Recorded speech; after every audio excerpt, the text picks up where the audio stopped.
Hello, Ben.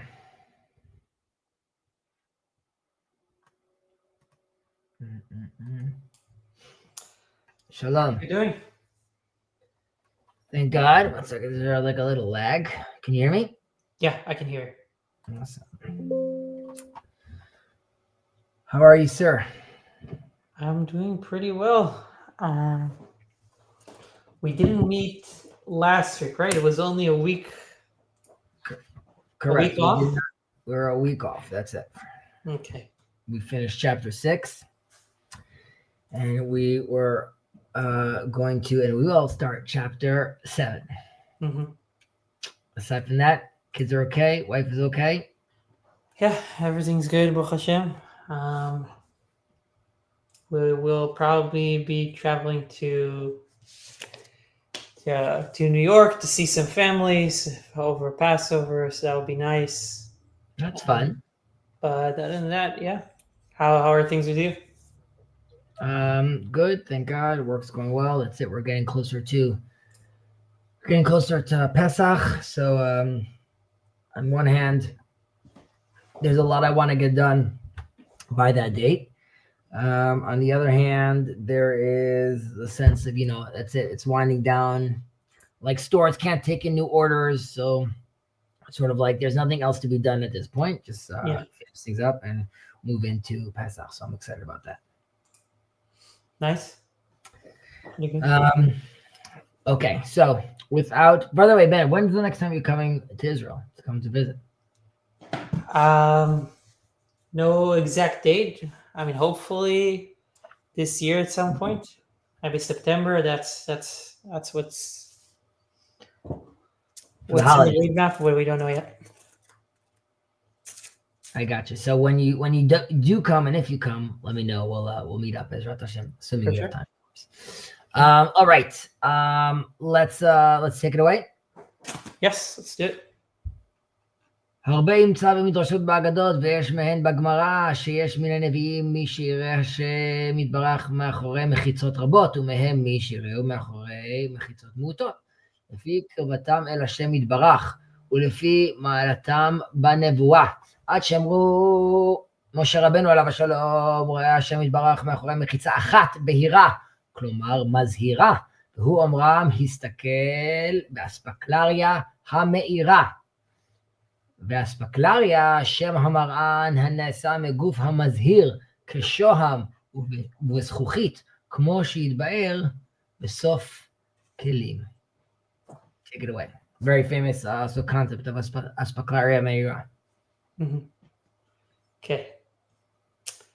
So concerning the barrier between God and man and its signification. Many passages are found in the Midrash, the Agadah, and also the Talmud, which state that some of the prophets beheld God from behind many barriers, and some from beyond only a few, according to the proximity of the prophet to him and the degree of his prophetic power. Consequently, the rabbis said that Moses, our teacher, saw God from behind a single clear, that is, transparent partition. As they express it, Moses, looked through a translucent specularia. Specularia is the name of a mirror made of transparent body like crystal or glass, as is explained at the end of Tractate Kelim. Can you check footnote 3? I'm just interested what they say about specularia. It just lets you know where it's been. I got it. It's just the reference. Okay, I thought it would give me more about that. Schleif Adams, try to join. The link is wrong. My link is wrong? Okay, we'll try again.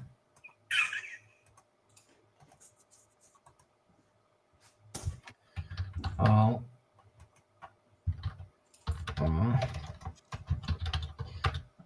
Welcome. Okay, I just sent it again, so hopefully it works. Okay, so really, the Rambam over here is using this blood. I hope you're doing well. Family's okay? Yeah, thank you. See you. Glad to hear. And glad that you're here to join us. Sorry for the wrong link. So right, we were saying that Rambam gives his famous, it's not his, he mentions this famous example, right, of right, seeing prophecy through, different screens, partitions, what did he call them over here? What did we just say? Specularium? No, scroll up and just, how does the translation call it over here? A partition. Okay, fine. No, partition.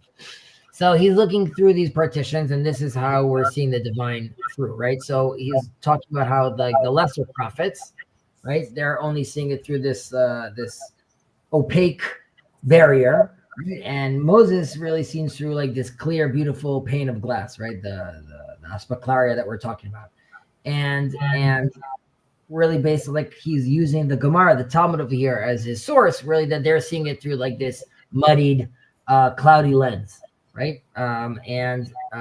We have to realize over here that he focuses on Moses and how Moses had this uniquely clear prophetic vision, right? And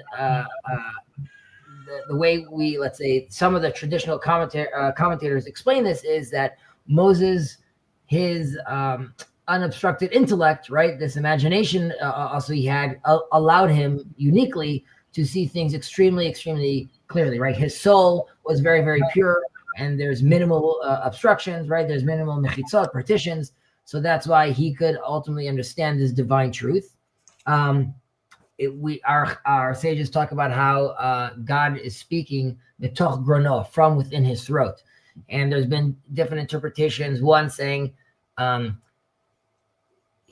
Moses managed to fully nullify himself, and that's why he could be fully, God could fully come through, right? And that's why he at this level that not only does he see God clearly, but God is speaking through him.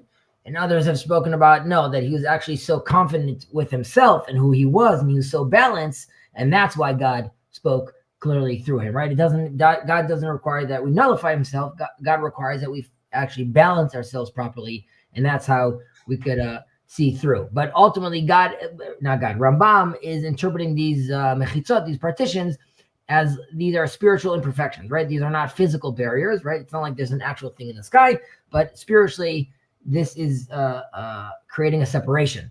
And the more, let's say, morally or intellectually refined a prophet is, so there's less mechitzot, there's less of these partitions or veils that are blocking his perception of Hashem, of God. And this is really sort of introducing us to the theme of this chapter, which is the closeness to God, and prophecy obviously ultimately depends on the inner perfection of the person. And he's going to go into that in a little more in depth as we continue. Thoughts, comments, complaints? I'm not sure if this is really important or critical, but I think there is a sort of unified view to the two like diametrically opposed views that you were presenting about Moses, which is like there is a way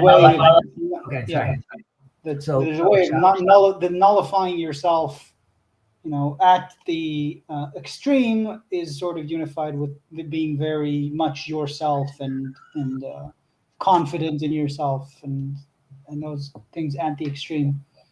And I think like they are different paths for sure. Like if you're a person, orienting yourself one way or another is a very different attitude.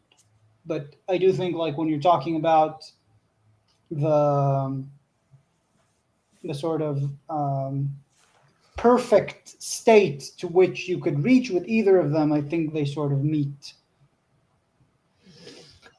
I actually look at it sort of more like what we have with the Nazir, right? Which is like you could decide to remove yourself, and by that, like sort of nullifying yourself and retracting, right? And that is a hack, so to speak, to reach this divine level. But you bring the sin offering because God is really wanting you to fully do that through expression of everything, right? So I'm with you that the nullification is a path. And hence the rabbis felt comfortable to say that that's what Moses is doing, right? But I would say, let's say, as far as let's say the Rambam, his attitude would be like, no, find that balance where you actually do get, you get this expression ultimately. But yeah, I agree. I agree that those are both. You could create that unity over there. I guess what I mean to say is like there's a sense in which when you are most at peace with yourself, and the world, there is a sense in which, like, you could call it in like the Eastern tradition something like ego death, right? Like there is the nullification of the egoic self in the place where you need to go if you want to be something like on the order of magnitude of Moses. Right. So I think we should get into this later about atzvut, right? One of the critics, and there I would say also sort of the idea of the ego death, or even like in the Eastern religions, you could see that there's sort of like this holy depression, and like I sort of feel like and Maimonides will talk about this, how the idea of simcha, right, where there's a sense where like, no, like that is a path, but or at the very least, that's not the path for the Jews. It's not that it's not a path, right? Like this goes back to the idea that we've spoken about in the past, that Abraham gives gifts to the sons of the concubines. There's interpretations that go into the idea of that being Ishmael, but there are those that talk about he gave them gifts, and it says Mekedem. It's like a double use of kedem in the pasuk of far east, and the idea is over there is he natan lem shemot tum'ah. He gave them names of impurity, or our knee-jerk reaction in, let's say, the Orthodox world, or let's say in Jewish Orthodox world, but even just generally from religious jargon, tum'ah or impurity seems like something bad, but really the sense is that it could be impure for the Jews, but that's not necessarily impure, generally speaking, for the East. That would not only be impure, actually, it's something holy. But that's a deeper topic to get into. Okay, Hemshachnu, Ben, you with us? I am with you, yeah. Okay. Okay, and והכוונה בזה העניין, מה שאומר לך, והוא שאנחנו ביארנו בפרק השני, right? חזרה. שהמעלות, מהן מעלות שכליות, ומהן מעלות המידות. וכן הפחיתויות, מהן פחיתויות שכליות, כסכלות ומעוט ההבנה ודוחק התבונה, ומהן פחיתויות המידות, כרוב התאווה והגאווה, הרוגז והכעס, והעזות ואהבת הממון והדומה להן, והן רבות מאוד. וכבר זכרנו הסדר בידיעתן בפרק הרביעי, ואילו הפחיתויות כולן הן מחיצות המבדילות בין האדם ובין השם יתברך. ומאמר הנביא מאמר זה, כי אם עוונותיכם היו מבדילים ביניכם ובין אלוהיכם. כלומר, אין ישעיהו שעוונותינו והן אלו רעות.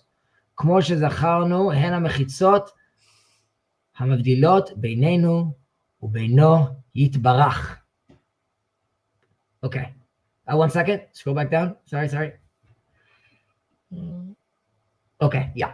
Sorry. Go ahead. Let me now explain the above statement. In accordance with what we have made clear in chapter 2, virtues are either intellectual or moral.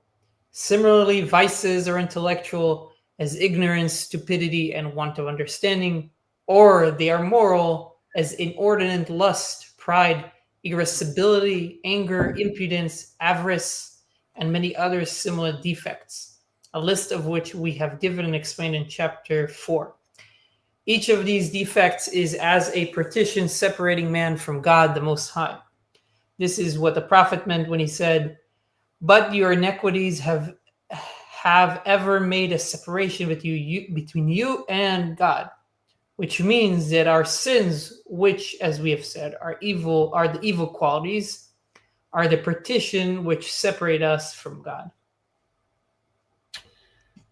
Okay, so I would say that the Rambam is defining partitions, and if you hear me say partitions or veils or mechitzot, these are all interchangeable, so excuse me. Yeah. But I would say he is defining partitions as these are human flaws, right? They're moral or intellectual, right? So he's referencing the second chapter right? Where we talked about the chokhmah and binah, the understanding, right, from the intellectual, and the ethical stuff, the midot hatovot that we have. And we have the vices, right? So he lists the whole thing of ignorance and arrogance and anger and kas and greed. So he's mentioning all these other stuff as well. And he says each one of these are creating a veil. And his reference is Yeshayahu, right? Because Yeshayahu clearly says, right, that your sins are what separate you from God ultimately. And right, so like we were saying earlier, this is the idea that these sins, right, they are distancing us from the divine, right? So if I act in a virtuous way, I'm removing these barriers for myself, right? And the flawed person is walled off. I'm in this room and I'm by myself in this sense, or definitely away from God's presence. Now, the sages have spoken a lot, just in general, not that the Rambam is mentioning over here, that whether it's the Meiri, that there's your body can no longer be a vessel, right, for the Shekhinah, right? Only if I have, if I'm oriented properly, can I be this vessel? And this dulls my spiritual sensitivity. The Maharal, which we often talk about over here, is that he gives an example that God's light is sort of constant all the time. And by acting in this way, I'm basically, putting little stickers on the flashlight, right? I'm just dimming different lights by doing these. These are all the same concept, though. They're using different, language to get to these things ultimately. But ultimately, Rambam is saying that for true knowledge, you need both for true connection to God and to ultimately achieve prophecy, you need both this knowledge and this character purity, I would say. Or that's what he seems to stress. We'll get into that a little later on, where he sort of diverges in that a little. But we spoke about earlier. I get character purity. I guess he says that, right, the moral, and I guess that you get that from moral and intellectual, right? The clarity, the moral clarity, and the intellectual, the knowledge. Now, we mentioned in the previous chapter, as you also, if you recall, we did this, we spoke about the mishpatim, right, the rational laws, and which we would say shape our ethics, and we spoke about the chukim, which are the divine decrees, right, ones which I wouldn't necessarily understand, which ultimately we said that allows me to cultivate my discipline, right? Because even though it's not easy for me to understand why I'm doing this because I'm being told to do this as well. And in the Moreh, in the Guide to the Perplexed, he also talks about there heavily about the perfection of the soul and the perfection of the body, right? So you could see these two routes that he's obviously it's very important for the Rambam. And like this, also as we spoke about the mitzvot, right? The commandments really being this, ethical training, right? The laws are also, they're curbing my passions. We spoke about that if I have a inclination, right, I'm using the mitzvot, not only are they just good ideas, but they're built into them, allows me to create this balance again, right? These mitzvot all have inside them these inherent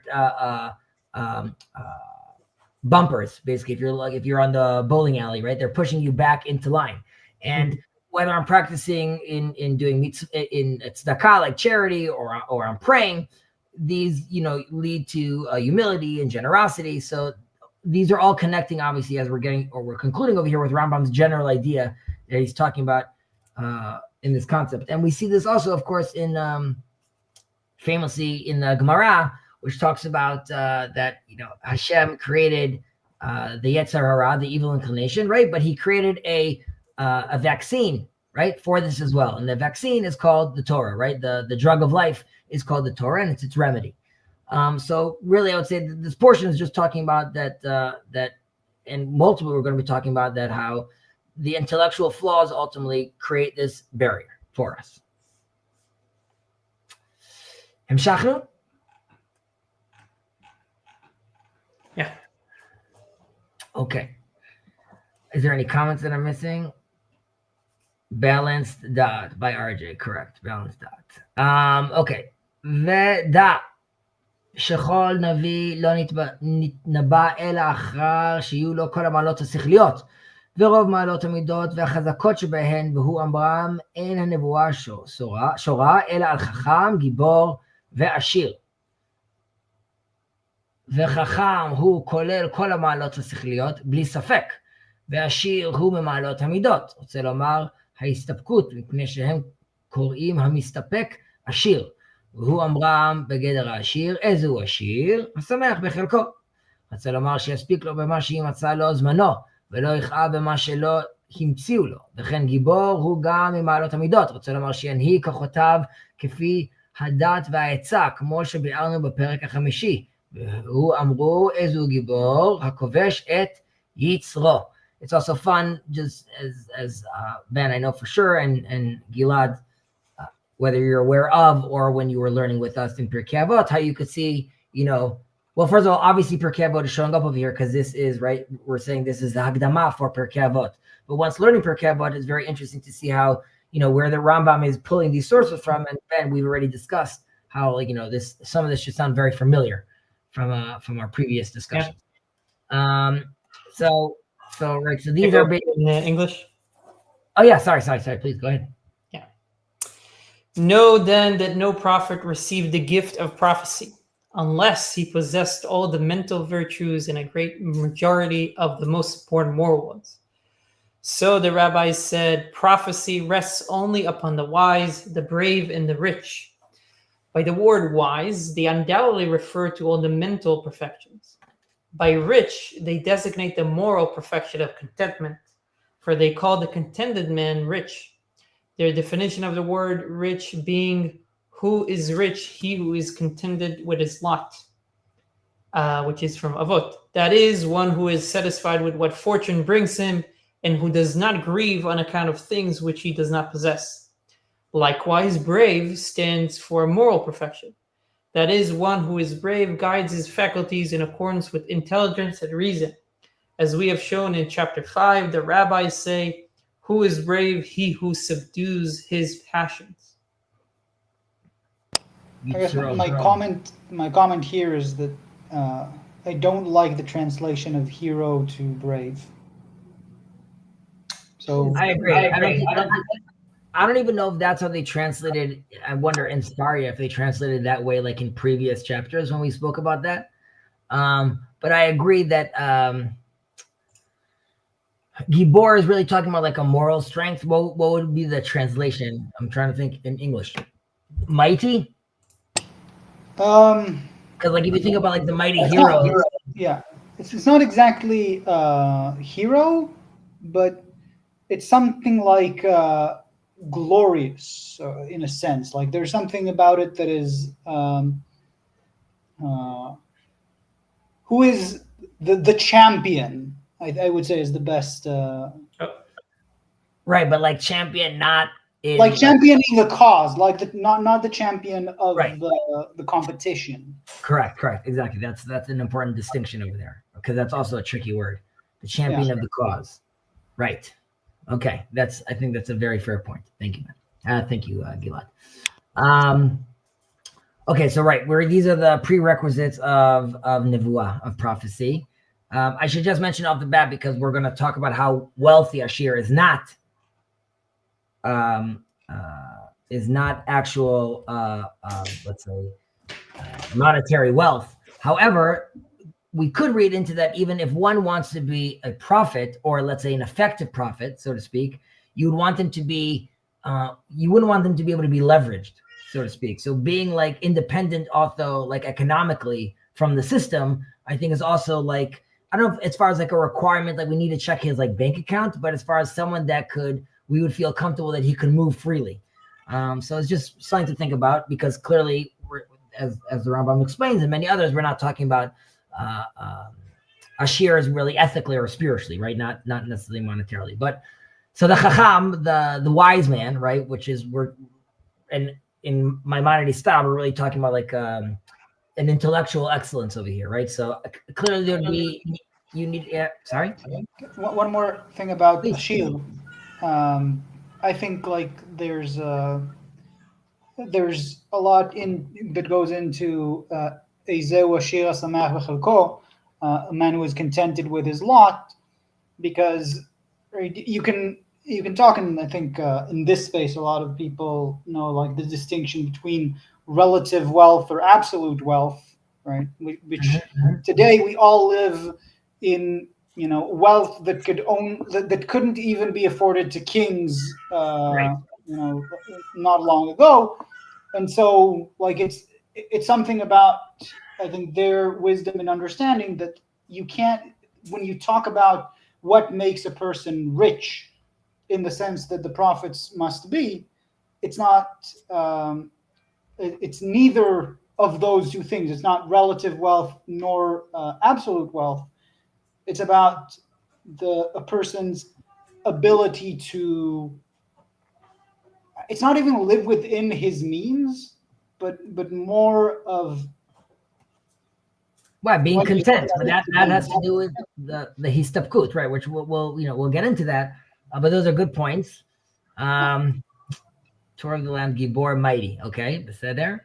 Lihid Gaber, to overpower. I don't even know what would be to overpower. It would be to overcome. Right? But thank you for participating, Torah of the land. Yeah, go ahead, Ben. I'm just saying, like, translations are never going to be ideal or complete. We try I think pointing out where the translations feel off is not because we can find the perfect translation, because I don't think there is a perfect translation, but noting a few of the different ones that could fit maybe gives more context to at least the listeners. So what RJ is talking about over here, maybe unpack how Rambam sees prophecy here. So if we're going to talk a little about how he sees prophecy. We should be talking about it later on, but I might do like a reading of this chapter about prophecy from this new one of the new books of Rav Melamed, which is very good, and maybe there we could unpack a little more of like what that idea potentially means. But today we're still focusing sort of like on a bird's eye view on this. I don't know, bird's eye view, but like we're not getting in depth into what prophecy is specifically. Obviously, it's connected to the divine. I think maybe a basic way to put it in terms of the Rambam is for him, it's the highest, right? It's highest degree. It's when you are fully oriented, then you reach the level of prophecy, which basically means that you are connected to God, and his will becomes your will, and kind of right. But you could ask deeper, like, okay, what does that look like? Am I hearing voices? Am I matrix? Right. So I mentioned how definitely about hashgacha pratit, about divine providence, right? It's very eerie how Maimonides gives an example of, like, not everyone has divine providence. Right? Some people are just sort of like in their randomness, but those who want the divine providence have to be in this very, very, again, it's sort of right under prophecy, but you have to be in this very high place. And he gives an example, like if there was going to be a storm, someone with divine providence would be aware. They would like sort of tap into the matrix and know I shouldn't get on this boat. The reason it's like ironic is because that's how his brother dies ultimately on a boat, and Rambam goes into a very very, very deep depression. So clearly his brother did not have divine providence according to Maimonides' standard. Okay, so we were saying about the chacham, right? The wise man, he needs to be able to have obviously a full knowledge of the Torah, right? He has to have a deep understanding of truth, right? We don't have to get what that truth means, but Torah truth ultimately. And he needs to have, I would say, in Maimonides terms or Aristotelian terms, like he has to have like an abstract thinking mind, right? He has to be able to abstract these ideas. And obviously it's very important to Maimonides when he looks at these things as very abstract. And in other places in Yesodei Torah and other places in Rambam, he talks about that, prophecy only goes on someone that's like a very wise sage, ultimately. And that requires all these things of knowing the Torah, knowing the knowledge of the Torah as well. When he speaks about the Gibor, right, the champion, the mighty one, and like Gilad was pointing out, we're really talking about moral strength over here, right? We're not talking about the guy that ran the fastest. Rather, it's self-control, right? It's not physical power. Again, not to say that not having physical power could also be something great, but here we're literally talking about that someone has self-control over him, as God is tells Cain, right? Vatatim sholbo, right? Evil is on their doorstep. You will learn to control it. And we speak about Avot, of course, over here, the ethics of the fathers, and the subduing the evil inclination. I don't like the interpretation of how do they say it over here? yitzro, his passions, his evil inclinations. We talk about not having fear or not having anger, and according to Rambam, the prophet's always going to be able to, or almost always going to be able to, overcome his impulses with his intellect, right? He's going to be able to understand and orient himself and realize that, like, no, I need to control myself and really have like full mastery and governance over my my moral state, which is obviously extremely difficult, and hence it would be this champion, right? Because this is necessarily a feat.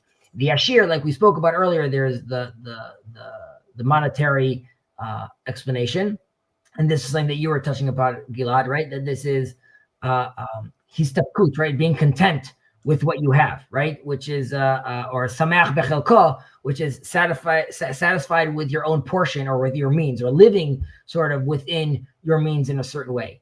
And I liked how you were also saying that, which is I'm free also at that point from greed or craving, or the neighbor's grass is greener, right? I don't have that need or that tendency, and we all live in a world where we look at things and we see shiny and Instagram lives that people have, but that leads to a troubled spirit.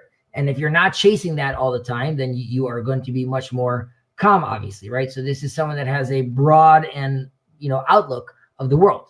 And I believe the Meiri says how it's someone, he gives a chofshiyut pnimit, really someone that has like someone that's wealthy is someone that has inner freedom from his desires also, right? That's how he would interpret that. Just like circling back to where you started with let's say the comparison to the Eastern path, I think, and correct me if I'm wrong, but I think it is different to say like who is contented to something like asceticism, right? Like it's not about someone who can sort of renounce all their worldly possessions and thus they're rich. Like in Eastern traditions, it's more like living well within your means. It's not about denying yourself either. Correct. Right. That's a very good point, right? I don't need to be a Shaolin monk. It's not necessary. And obviously we need to, if I have what we spoke about, Chacham Gibor Vashir, right? Wise, tranquility, we'll call it, like as far as wealth, and we'll call strength disciplined.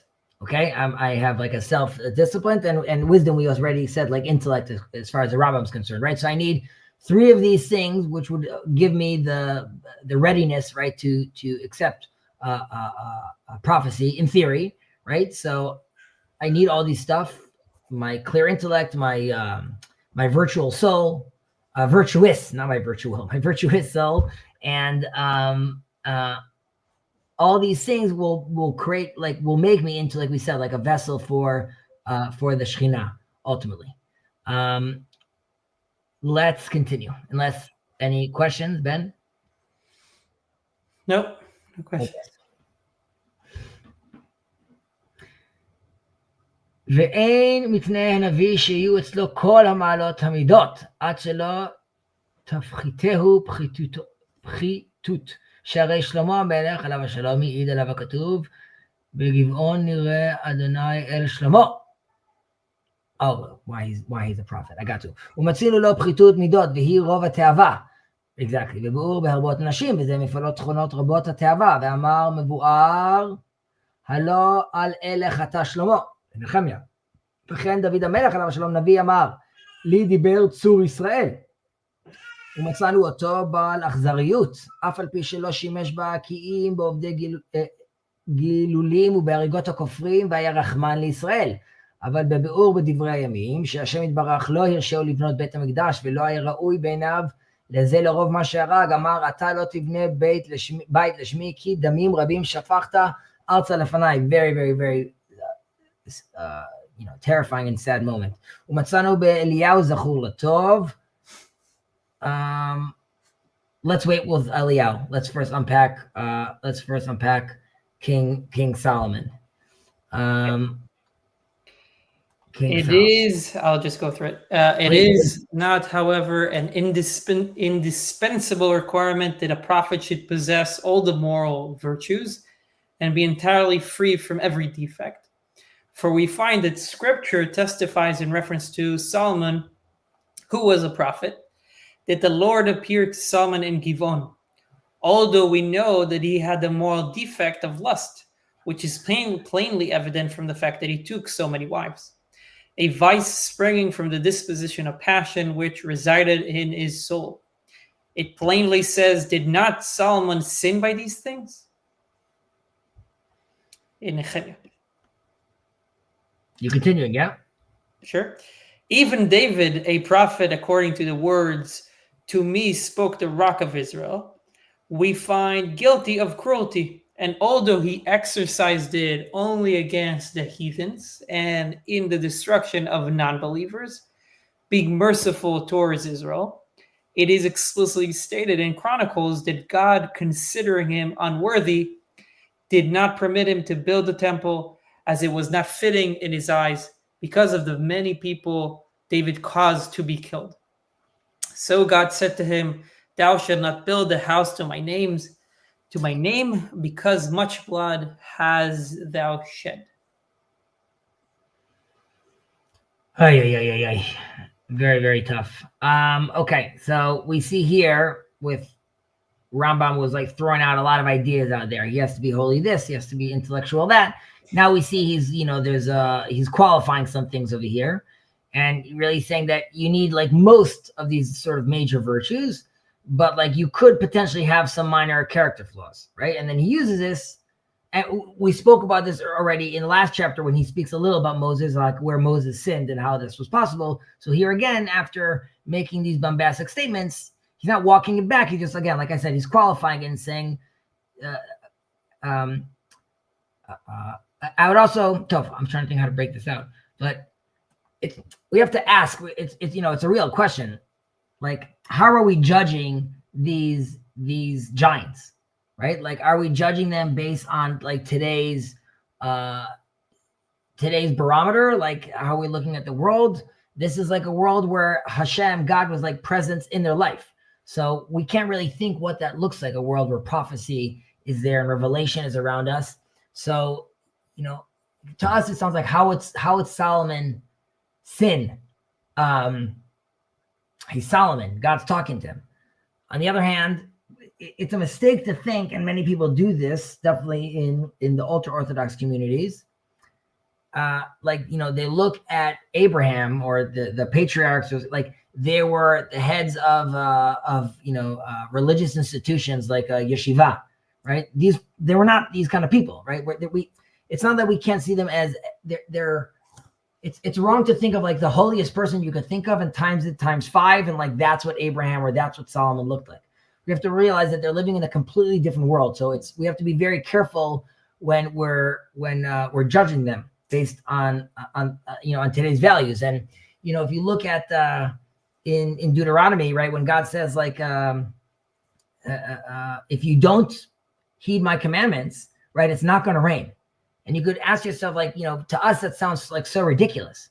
But to a person living at that time who's clearly aware of God's presence, right? Not raining means to him that like Earth is unbalanced. And if Earth is unbalanced, then I'm unbalanced with Earth. And like there's an issue over here because God's presence and its connectivity to everything is more apparent.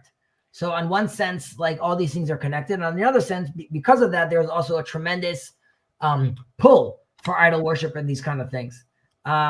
Wait, so what Please go ahead. I'm just, if you can kind of dive in and explain what point you're trying to make specific. I'm trying to make that even before we get into this, like we have to even ask, how are we judging these people, right? We're saying right now, like if you're just thinking like a philosopher right now, it's really, or like if I want to understand abstract truths or fundamental truths, I don't need to know. I could be a jerk. I could be a murderer and still know physics, right? Like that doesn't deny that relationship.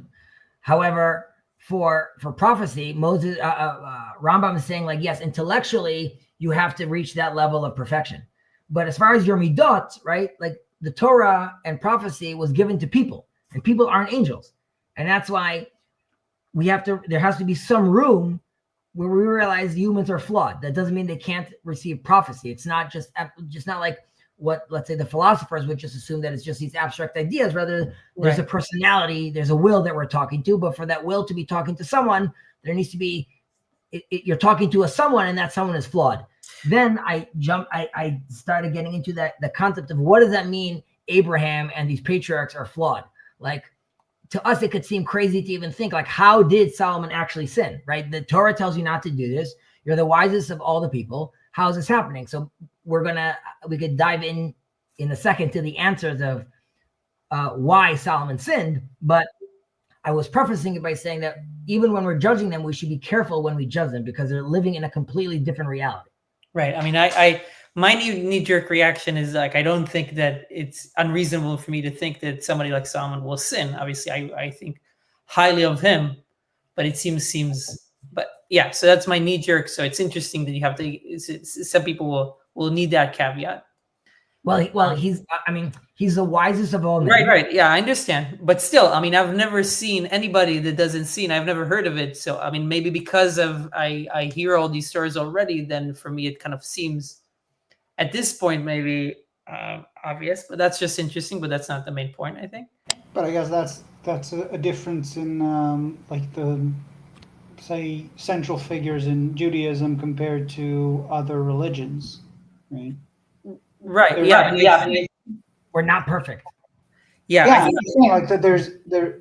I know very, like, my knowledge is very limited of other religions, so I don't want to like undermine their deep philosophical underpinnings. But in general, I would say that a lot of central figures in the way that they're portrayed is counter to how they're portrayed in Judaism. Like King David, anyone who studied King David knows probably more about Bathsheba than about like all of the progress that Israel made during his time, right? Where they definitely know about Goliath, but they know about Bathsheba as well.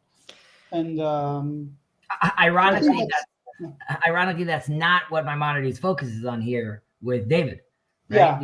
Yeah, because he repents, right? So Maimonides is aware of that and saying, like, while that is a flaw, right? Like, I'm talking, Maimonides is focusing over here on like where someone didn't repent, right? So not only like by not saying this, we also like you're saying, anyone that is at least aware of that story, whether it's by Leonard Cohen or anyone that's read the Bible, you could see that like that's clearly there, and that also leads credence to, in a certain way, to the authenticity, or let's say of the Bible, because of this. I forget the exact term, like sort of the embarrassment factor, right? The fact that we're willing to talk about all the issues, all the times Israel failed, right? Like that's not really, like you're mentioning, how the king spoke about it. I don't really find that as the most useful sort of angle for me to look at it. Sure. I'm not looking for the authenticity or inauthenticity of Understood. the Bible, but of the like sort of mythical aspects of it, right? Like choosing to present it, I think, is somewhat more similar to things that you do doubt the authenticity of. You could say like Greek or Norse mythology. Right. The There's gods more relatable. themselves are very flawed, and it could be very embarrassing. I don't think like that's necessarily about authenticity.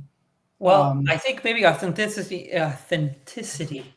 maybe not in the literal sense, but in the character building sense, or the character, right? It's like in a story, you sometimes, when you see the flaws, when you see those little flaws, it's relatable. But I would say one, it's relatable, and two, it's like the cultural grammar, as many would call it, because, right, like if you talk about building or writing a good drama, right, you would talk about the character has to have a character flaw, and the character flaw has to come into play within the action of the whole arc movie. There has to be an arc, and they could either sort of triumph over their character flaw, or they could fail their arc and fall into sin.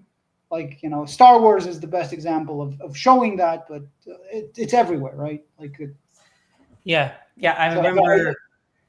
I think If I would look at movies when I used to watch movies, if I would see, I remember seeing a movie and the character had like a how do you call that? Like a hand, like a brace, I guess. Had a brace for at the beginning of the story. Had a brace for no reason, and apparently there was some kind of like backstory. And I said that I bet that this is like this movie. The script has to be it has to be based on a book or something because I knew that books they spend way more time to build character, so you can see. So in that way, it's almost like a signal to something being a lot more holistic in that sense. I don't know if I had anything else, but that was just kind of like an interesting detail. I'm thinking about the Star Wars idea. I wanna develop it a little just on the King Solomon front. But first, I wanna just mention you could notice over here that King Solomon and King David, Rambam also has to qualify that they're prophets.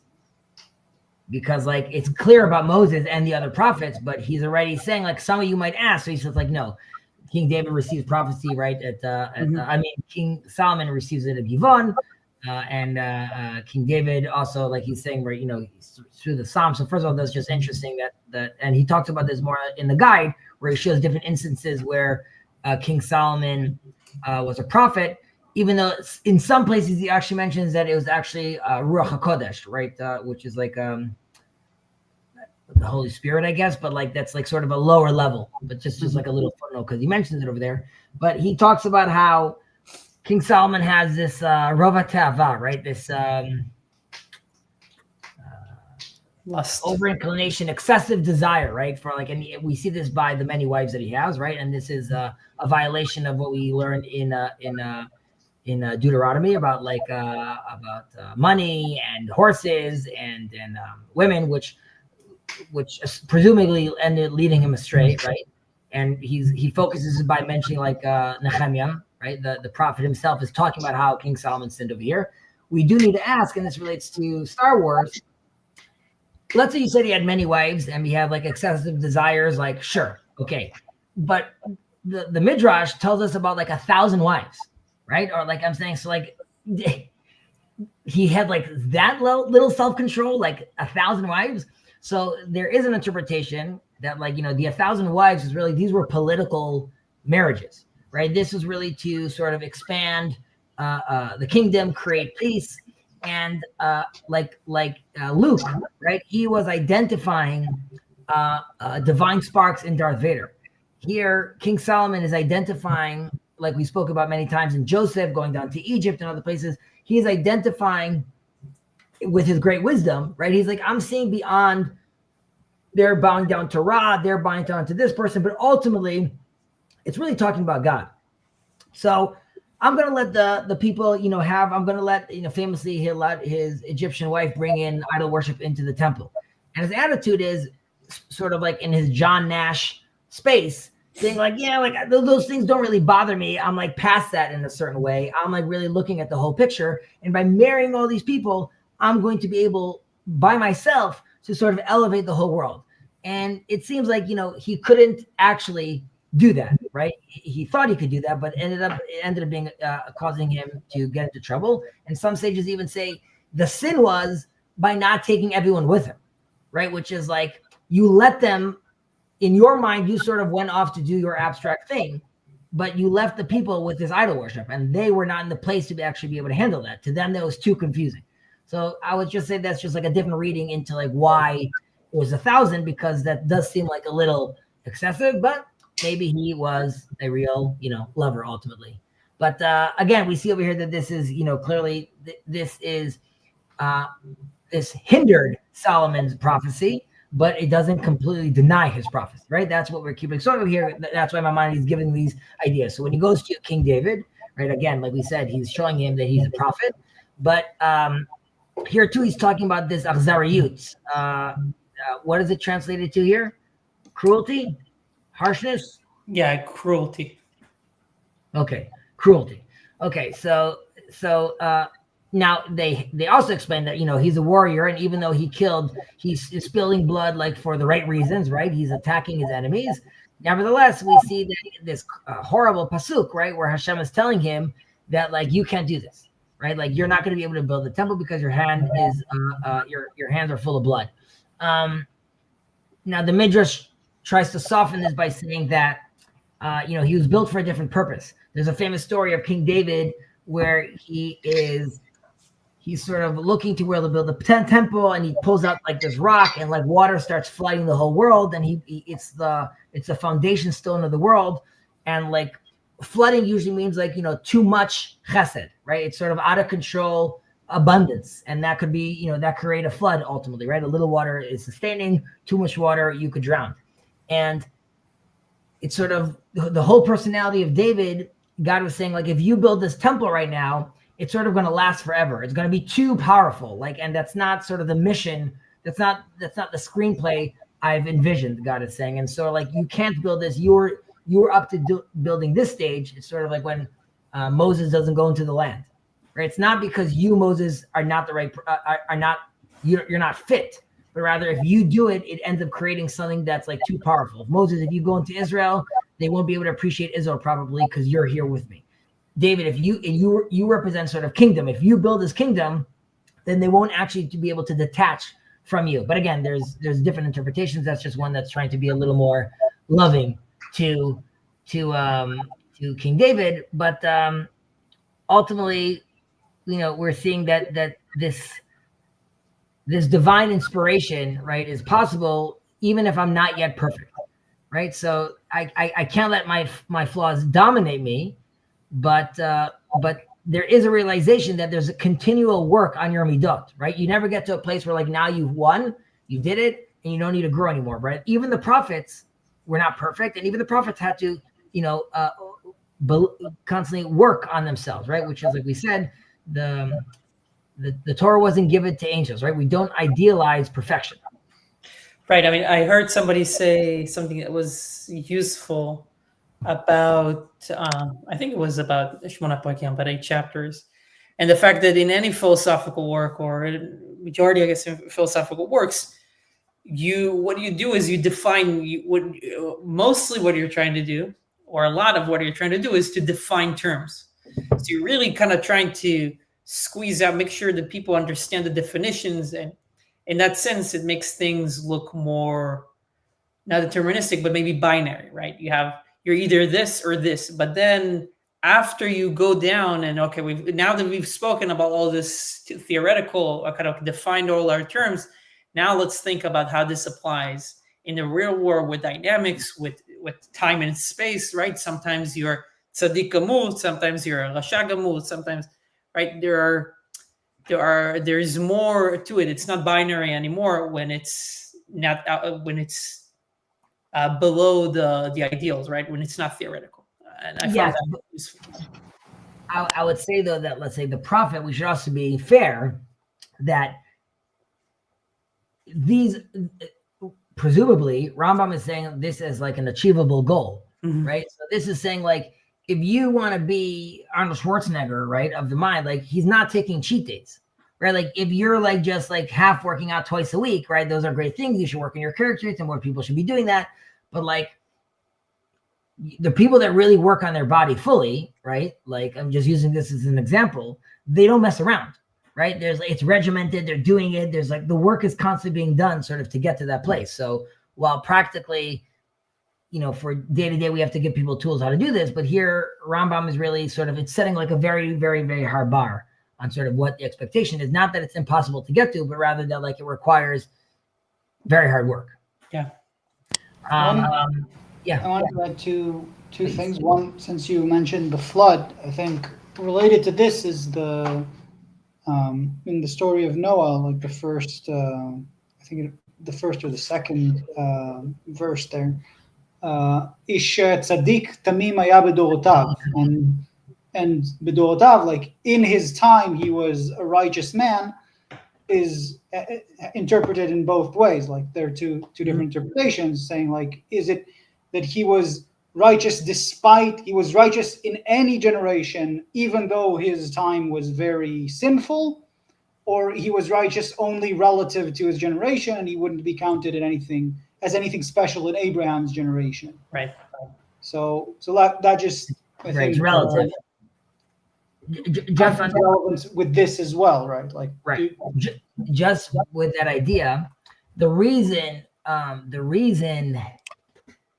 the rabbis use Abraham as an example, right? Because they could use anyone, really. Once the rabbis are opening it up, like everyone's fair play. The reason they use Abraham is because in Abraham's period, there is someone who is sort of is participating in the archetype of Noah. So that person is Lot, Abraham's nephew. And the way we see that is Lot is required to be saved, and Noah is required to be saved. There's destruction. Everything gets destroyed besides Lot and his family. Everyone gets destroyed between Noah and his family.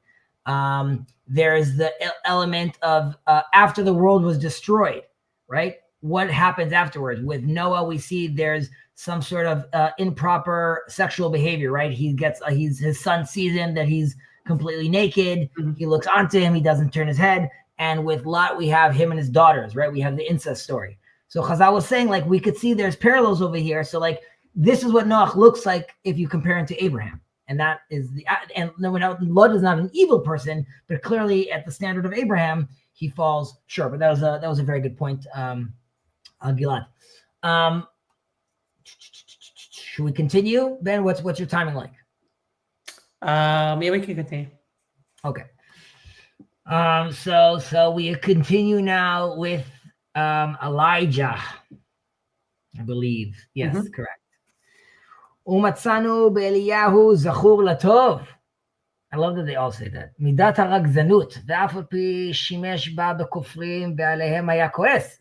Like he said about King David, he was still, killing bad people. אבל אמרו חכמים שהשם יתברך לקחו ואמר לו שאינו ראוי למשול בבני אדם ולהיות להם לכהן. מי שיש לו קנאה כמו שיש לו, כי ימיתם. וכן מצינו בשמואל שפחד משאול, וביעקב שפחד מעשיו, שפחד מפגישת עשיו. אלו המידות וכיוצא בהן, הן מחיצות בין השם יתברך עם הנביאים. ומי שיש לו שתי מידות או שלוש מהן בלתי ממוצעות, כמו שביארנו בפרק הרביעי, נאמר בו שראה השם יתברך מאחר שתי מחיצות או שלוש. wouldn't it be או שלושה? מחיצה יפה. מחיצה אחת. Yeah, מחיצה אחת. Correct. The Rambam was right. Sorry. Okay. Wait, no, מחיצה אחת, then שלוש. Oh, yeah, that's true. Yeah, שלוש מחיצות. Mm-hmm. Wait, where am I going? Okay. Wait, where you go? They're kind of near the Hebrew. Just find Elijah. Yeah, exactly. Yeah, I was looking for. Sorry.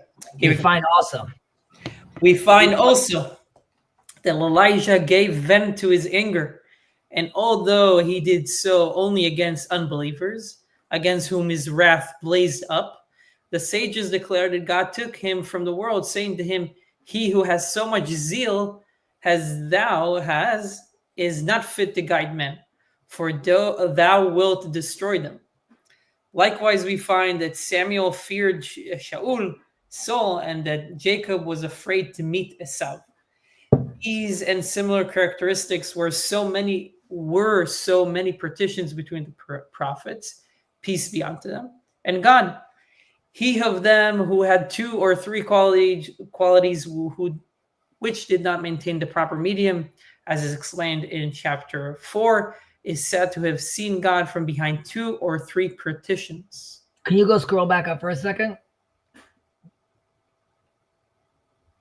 Higher up, more. To all the way to the top where you started with Eliyahu? No, we went too far. More. Okay. No. Yeah, I wanted to see how are they saying Ragzanut here again? He vent to his anger. Gave vent to his anger. Wrath blazed up. By the way, you notice that they also don't translate Zechur Latov over here.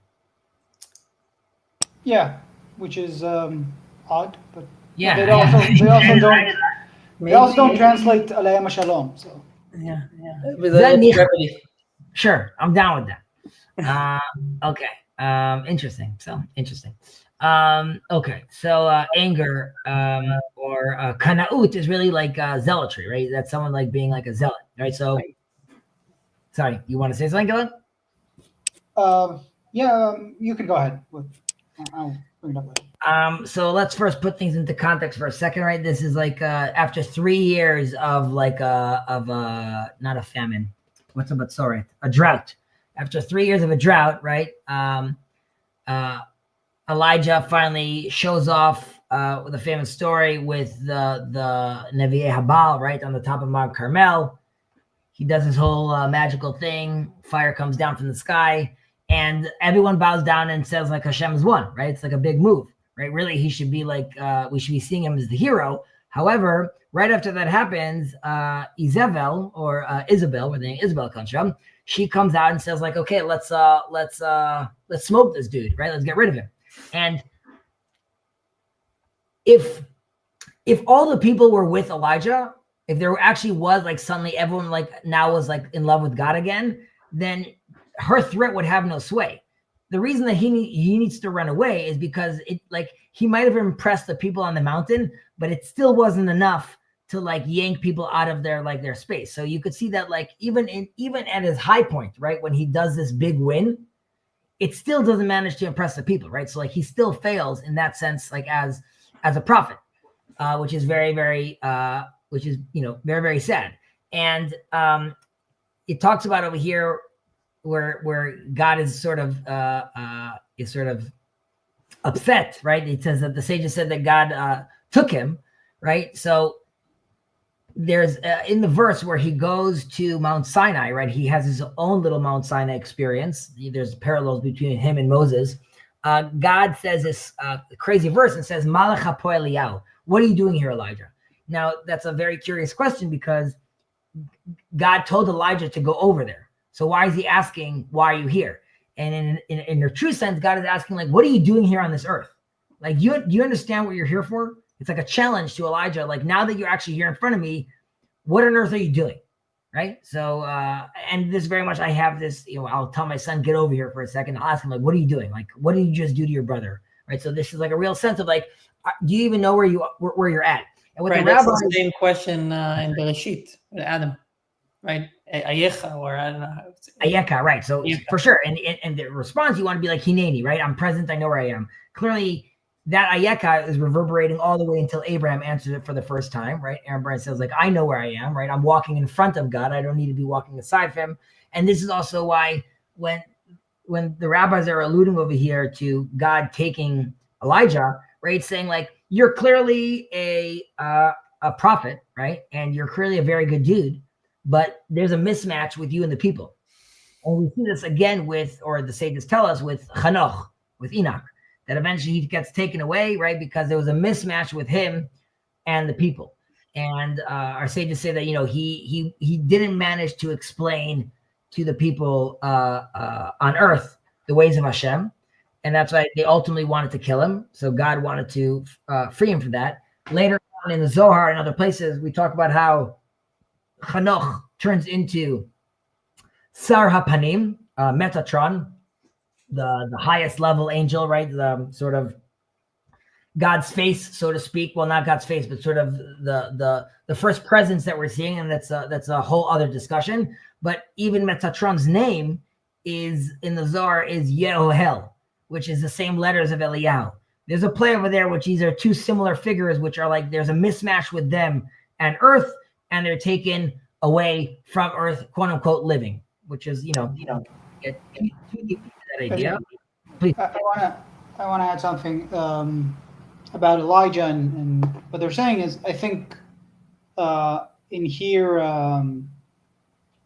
he says אינו ראוי למשול לבני אדם כי מי שיש לו קנאה כמו שיש לו כי ימיתם. It's like there's a Bertolt Brecht poem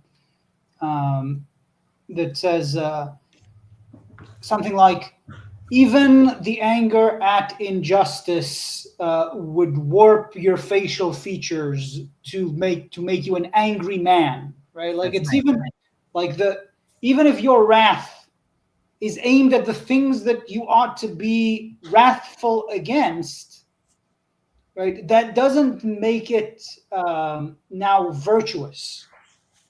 Right. I mean, this is what Jacob tells Levi and Shimon, right? And Shimon v'Levi klei chamos to him besodam afu nafshi ve'afitzam b'Yisrael. Yeah, they get into a lot of trouble because of their extreme. Right. It was valid what they did in a sense, but it was too easy for them to do it, and they kept going the same route. So I mean, that's right. That's very good, right? So unmoderated zeal, ultimately, even like you said, even for the truth, not only does it block the prophetic connection, it also creates damage to the people in the sense of being a prophet, right? You could just say if you're an individual that affects you, but right. So if you're yelling at your kid and he did something wrong, but if that's the method, right? So the lesson's not being learned, and potentially you're also creating more trauma by doing that, right? So I think that's I like that idea, that pull, right? Yeah, and I think specifically here, I think like they are saying, right, ki amitam, right? And I think like even if you don't physically, punish them by death for not being as good as they ought to be, I think there's a spiritual death of the people you ought to lead, right? Like that's not, if your zealotry is so much and you have no patience, compassion, tolerance, and inclusion to those things, then I think like that's true. And specifically, I feel like that's certainly a part of the world we live in today in terms of polarization and the way that like we see the sort of discourse. Facts don't care about your feelings, right? That's not what you want to be saying. In a sense, right? Like it's right, exactly. You obviously need to be more sensitive about that. I mean, that in a certain way, that is why God is sort of gifting Moses not going into Israel. Because after what happened with the stone, he's saying like, bro, like it's slipping. The mask is slipping. You're not, like, once they go into the land, there's going to be so much complaining. You don't even know, like, you're not, like, imagine Moses during the period of the judges, right? He would lose his mind. He'd be like, it's not, and we could see that in Elijah, which is like, this is what he would have turned it into. You would have turned it into, like, it wouldn't have worked, even though earlier Moses clearly is constantly praying for Israel, right? He shows a lot of mercy and love for them, but we could sort of see that slipping. I'll just mention that in Malachi, he talks about the famous verse of Elijah coming back, the Yeshiv Levavot al-Banim, right? So the fathers and the sons, that is sort of a repentance for Elijah. The fathers representing sort of the history, the tradition, right? What he wants to be zealous for, the things that shouldn't change. However, here he has to realize that he's going to have to end up blessing the sons that actually end up changing the ways of the father. There's more flexibility, there's more movement, and Elijah, the one that was very zealous, has to ultimately be the one that's going to be there and usher in the children, the sons, who are clearly going to be experiencing something else. Rav Kook talks about how with the establishment, like not the establishment of the state, but coming back to the land of Israel, he sees or Eliyahu Ole, right? The light of Elijah is rising, right? This is like the sense that like the sons have returned, and even though they're participating in what Jacob will call the devil's work, being it the state of Israel, Zionism, or just the expression of Jews in their land, which some people could see as heresy or going off the path, Rav Kook saw as the light of Elijah returning, right? These are the sons coming back, and they're definitely going to look different than the fathers. But we shouldn't have that standard necessarily of the fathers, not because we've lowered our standards, rather because we realize they've expanded. But I digress. We move on with who else do we mention over here? Shmuel, right? So there's King Saul, right? So he obviously is very scared. Not King Shaul. Shmuel the prophet is scared for his life when he goes to anoint King David, right? And being scared that he's going to get killed. This is sort of like the Rambam is seeing this sort of like as a minor lapse, right, of courage or trust in God, that he was nervous about this, right? So even the great prophets still have to deal with this fear, and the fear which stems from the not trusting in God would be a spiritual blemish, right? At the very least, to hinder prophecy, right? Because in theory, you're taking on the revelation, you know it to be true. How is that happening? And some have argued that even Moses, when he was arguing with God at the burning bush, right, there was like a lapse over there at the time because there was like a untrusting element over there. With Jacob, with Yaakov, not our Jacob in the TLC, but our patriarch Jacob, right? He has the fear before he meets his brother Esau, right? But when he's on the way back, he has to see this. And despite God making promises to him, we still see like this expressed anxiety, right? When he leaves everyone alone. He goes in the middle of the night, and I would say, like, again, here too, this is being criticized as like this, like, this lapse, right? Or this like a lack of complete trust, like we were talking about.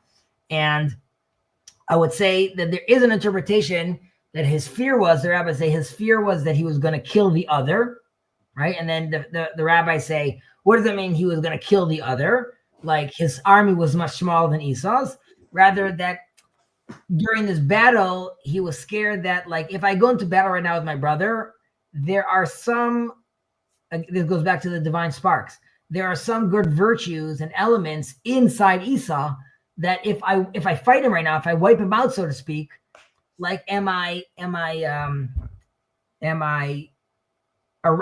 out the baby with the bathwater, right, by doing that? So I'm very nervous about attacking. I can't attack him yet because I don't know where his values are. I don't know if I'm allowed to be doing so. And that's why our sages say that at night, God sent Sarosh el Esav, right? The angel of Esau is who he's fighting at night, according to one of the interpretations. But that is in context of what I said earlier, which is, if Jacob's fear is the values of Esau, which we'll call like Edom, or the sages will call, let's say, Rome, so to speak. So all night, Jacob is wrestling with these ideas, right? There's this inner battle happening, right? If it was an angel, why is he not beating Jacob, right? Like there's a whole inner conversation that's going on with Jacob and the angel where he's saying, like, bless me, what's my name? Like there's sort of looking himself in the mirror and asking, challenging himself. What are my values? Who are the values that I'm fighting? Once that battle happens, the next day, Jacob could finally actually physically now address his brother, because there's been like this inner battle that already happened. But again, that's like sort of like a side discussion of what that fear would be. But generally, according to the Rambam, we're talking about this lapse in faith. So I would say Rambam, in this section is really concluding that, again, the anger or the impatience or the zealotry we're talking about, all these, of course, are spiritual veils or oppressions, right? They get in the way.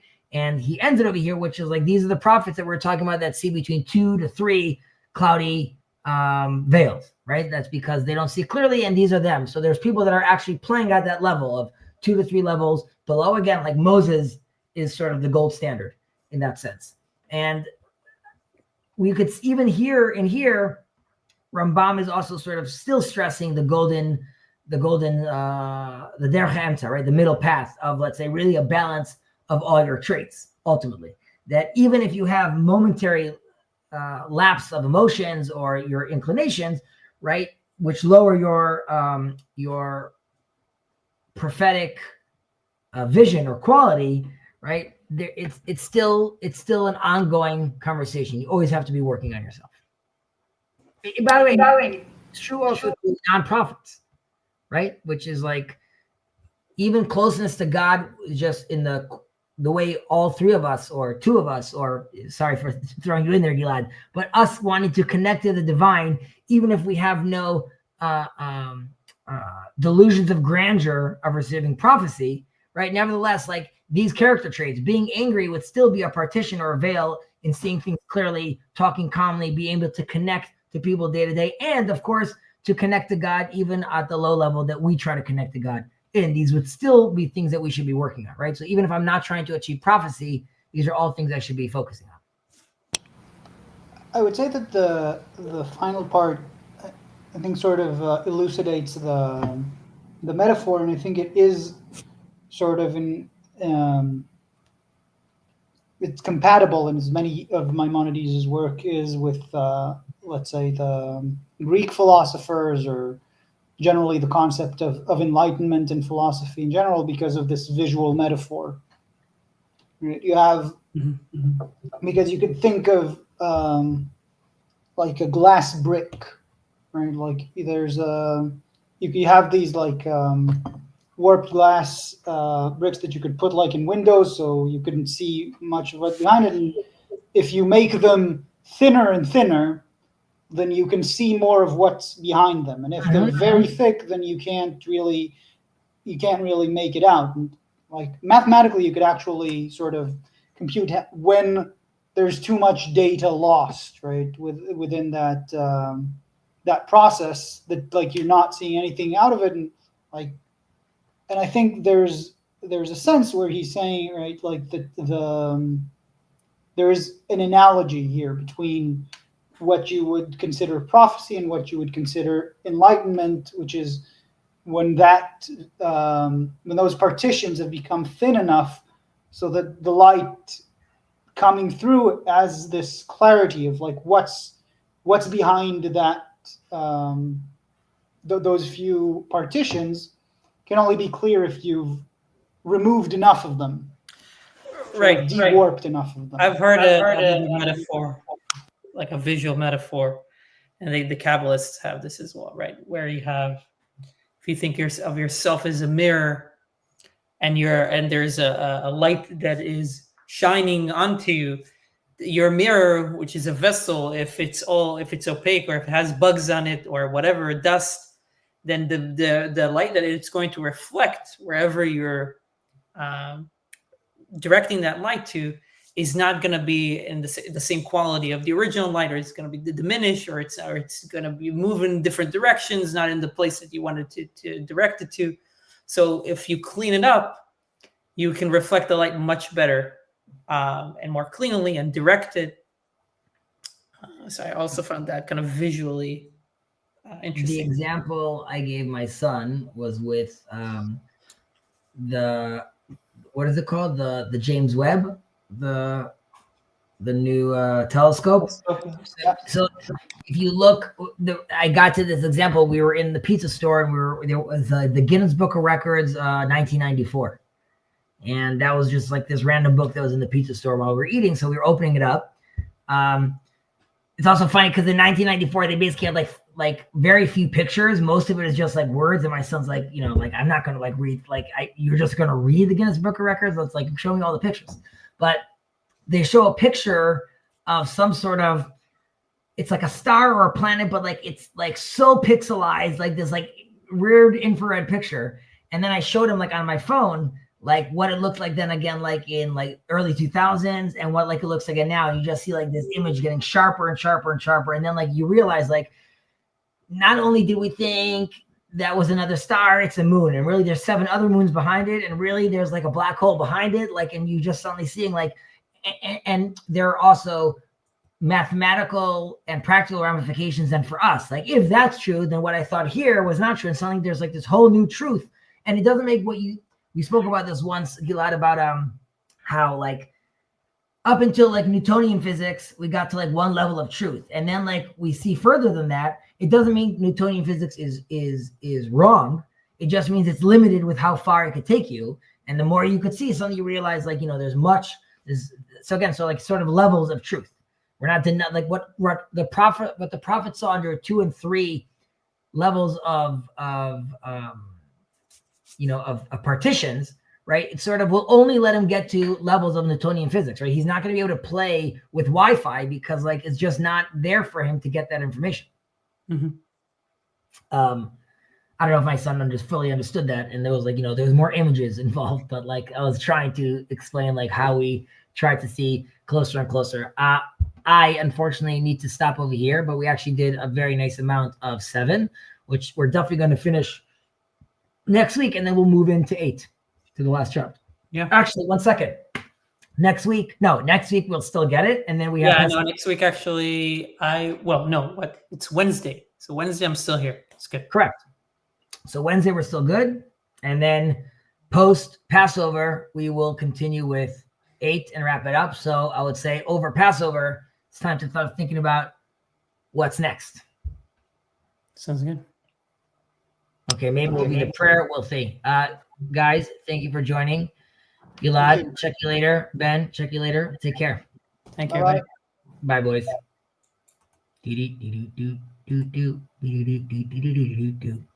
So nice. Oh, good dudes. Okay, let's look. Is there any comments that we didn't see?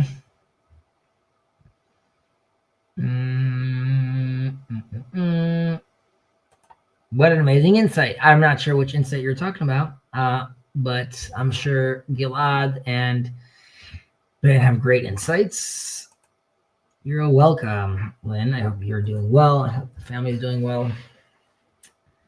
All right. I will catch you guys all later. Very interesting. Love the rhythm. Thanks. Chazak ubaruch. Much appreciated. Torah of the land. And this too, right, is all they're all inspired by Rav Shirky's teaching of Rambam, the Shmona Prakim. And obviously, if you are aware, I'm sure you are, of Rav Shirky, then you'll taste where we are dropping seedlings of Zohar, Ramchal, right? So clearly these are not ideas that Rambam, not that he wasn't wrestling with these ideas, but this is not things that Rambam was discussing necessarily. But like Rav Shirky, we believe that these all ideas are stemming from one source, and many times they are complementing each other, and many times we're using different jargons, but we're coming and trying to explain the same thing. And when we could create that synthesis and so that Rambam and Ramchal, where the Zohar and Rambam are actually talking about the same thing, I believe Rav Shirky believes, and I agree, that allows for more illumination and more clarity when reading and understanding our sages. So that's just like a little note, since I know that Mr. Tor from the land is a very big fan of Rav Shirky.